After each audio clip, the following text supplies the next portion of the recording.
Mayong adlaw kanyang tanan. At ngayong araw nga na to ay tapos na nga ang pagpipintura at paggawa ko, pag-renovate ito sa bahay. Renovate pa tawag nun, basta parang may changes lang konti. So tapos na siya guys, nag-aayos sila sa loob. Hindi ko pa nakikita, papasok tayo. So tapos na siya, as you can see. Ayan, at nakita nyo, wala na pong carpet. Okay, zoom out konti. Ayan, inayos na nila lahat. Ayan, natanggal na yung mga madudumi dito. Wala carpet, fake grass pala. Ayan. Napansin ko yung kwarto ni Sita. Kulay pink. So hindi na siya ivory white. Nag-iba talaga siya. Kulay pink talaga siya. Ambisyosa talaga to. So wala na po ang fake grass. Naayos na rin siya. Wow. Very greenery. Huh? Greenery. So ito na yung fake grass na tinanggal. Hi! Hala! Bless. So, ito na yung fake grass. Sayang pa naman to. 40,000 pa naman bili ko dito sa fake grass na to. 600 kasi per metros kasi iba kasi ito pang outdoor eh. So inayos na nila. Ang dumi ng pool. So pasok tayo sa loob. Diyan binanlawan pala yung fake grass. Ibibigay natin yung fake grass. Ibibenta. So ito na po ang aking mga butihing tsahin. Ayan. Mga butiting tsahin. Ay wala butiting na pa yan. So nag-aayos sila. Ay mga kulo na lang. Mga asin-asin. Kasi guys magpapagawa pa kasi ako ng altar eh. Kasi ililipat namin lahat ng mga sabi niyo ba tanggalin yung altar sa ilalim ng hagdan. So, tingnan natin kung ano yung ginawa sa altar. So, ayan po, tingnan nyo po, grabe. Ang hirap talaga ng ginagawa nila. Payat na po yung tita ko. Ang liit na po niya. So, dito tayo papasok sa loob. So, they're still cleaning. Ang lakaw na budyo. Tanaw, tago na budyo. So, ayan po yung Joanne eh, umalis. So, tapos na. Dito na po, nababa na po yung computer table. Ito po yung computer table ko sa taas. Computer table o study table? Study table. Study table. So, magiging computer table na po siya. Paano yan? Pag na-computer lang, ganun? Dapat pag ganun. Hindi, yan, nakaganyan yan. Sangko ba ng computer mo na to? Yung taas ba? Kung igaganon guys, sa Oo. Sangko siya. dapat ang speaker yun doon. Ang speaker pag ganun. Ito pa po yung altar namin. Nilipat ko yan siya doon sa harap. Di ba? Sa pader. So tapos na po dito sa loob eh. Tanaw ng buliga. Tanaw mo muna, tanaw mo to. Yung kwarto ni Sita, tingnan mo. Ito yung kwarto ni Mama at ni stepfather. Wow, kulay pink. Girl na girl. Feeling Aliyah at Taliling. Dito tayo. Pinutiin niya rin pala dito. Ito yung CR namin. Ito yung bodega namin. Ito naman yung kulay. Ay, bodega rin pala namin kulay pink din. Kasi naubusan ma? Naubusan doon ng ivory. So, wala ng ivory. Si Ebony na lang. Ebony and ivory. Buti pa dito, white. Buti pa sa labas, naging white. Di sa ano. Hindi naman masyadong halata ay daw eh, sabi niya. Hindi, tsaka maganda rin naman. Akitin natin sa taas, guys. Hindi pa nalagay yung ano dito. Wala ka na, di kayo. Ngayon pa lang sila nagsimula maglipat ng Malinis. Tingnan, ang kwarto tingnan natin, tapos na ba? So, yan guys.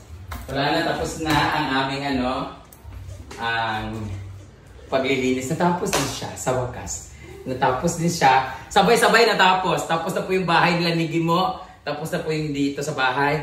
At tapos na rin ang pagbabayad ko sa hardware. Binayaran ko na lahat.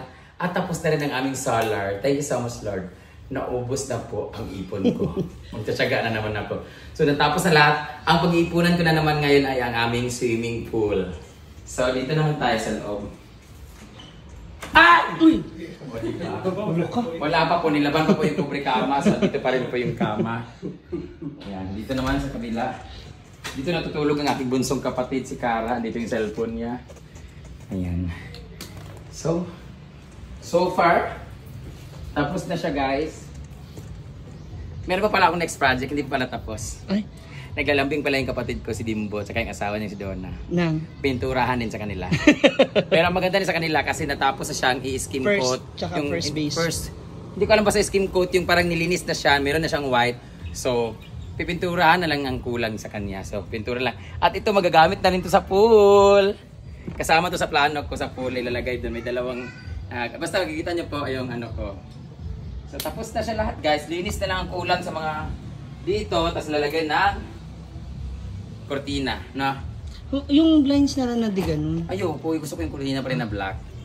Sige. Sayang kasi pagpagawa ko doon. Uy, eto pala, dito yung nakuha nating Christmas light, binigay ni... Dapat pala dito yung fake grass, oh. ni Sisi Maymay. Dito ilalagay ni Mama Sita. Yung Christmas light. Oo, pag ganun Series yan. light. Hindi ka nang, yung curtain, parang ganito siya. Yung ano, yung parang meteor. Curtain. Ayan, so tapos na po yung bahay namin. Wala na rin tapusin dito. Sana wala nang uulitin dito. Tapos na rin sa bahay ng kapatid kong sa ate ko. At tapos na yung kabimbo, pinturahan na lang. At naayos na lahat-lahat. So, tapos na ang aming project. Tama, yung ibang fake grass ilagay mo dyan. Tapos yung nakita natin sa mall, tapos may mga bulaklak. Yun na nga sabi ko. Para Pero maganda, pangit kasi- pero pwede siyang Tingnan ko pag-photoshoot. kung pwede ba yung fake grass. Ano nang siya? Ayun, may mga pako naman. Sabit ba? So yun lang guys. Maraming salamat sa lahat ng mga naki-react, naki-share, naki-comment, at nakinood, at basta sa lahat ng sumuporta sa mga videos and pictures ko all throughout the journey of making this house hanggang sa pag-renovate. Pati yung kina Choyans. Natapos na po. Bukas pa pupuntahan po namin kay Choyans. Dadali namin yung pinto kasi pinto na lang yung isasalpak doon, or basta tapos na po sa kanila. Ang inaantay na lang talaga is yung metro ng kuryente, pero may solar na sila doon. Yung metro ng kuryente kasi mga 1 month pa daw ang abutin nung kasi process pa. Pero nag-ano na sila doon, naglagay-lagay na sila ng mga ganyan-ganyan, nag-wirings na rin sila.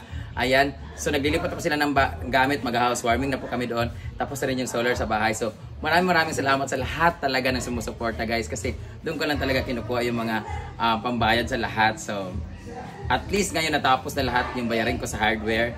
Binayaran ko na lahat ng mga gastos ko. Maraming salamat sa lahat ng mga nagbigay. Hindi ko na mabanggit ko ba lahat. Mama May Abe, May Abe and San Philip Abe Vlog, si Jaja, Mama Yalia, Ma'am Nels, Team Palaging Gutom, sino pa ba? Ma'am Fernan Cheng. Ayun, nakalikom ako ng 50,000 na bigay nila. So, sa mga tatanong ng gastos ng bahay ni Chuyans, ang binayaran ko po sa hardware ay 116,000. Ang pasahod ko po ay nasa 50,000 mahigit.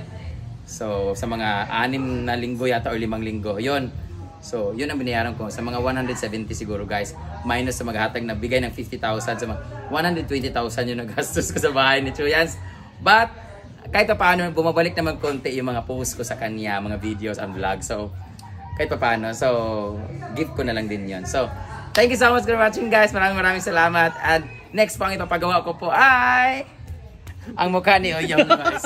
Tulungan niyo po ako, mukhang malaki po ang gastos nito. Kasi matinding renovation po to. Nag-inquire na po ako sa vulcanizing shop. Lahat daw talaga papalitadahan.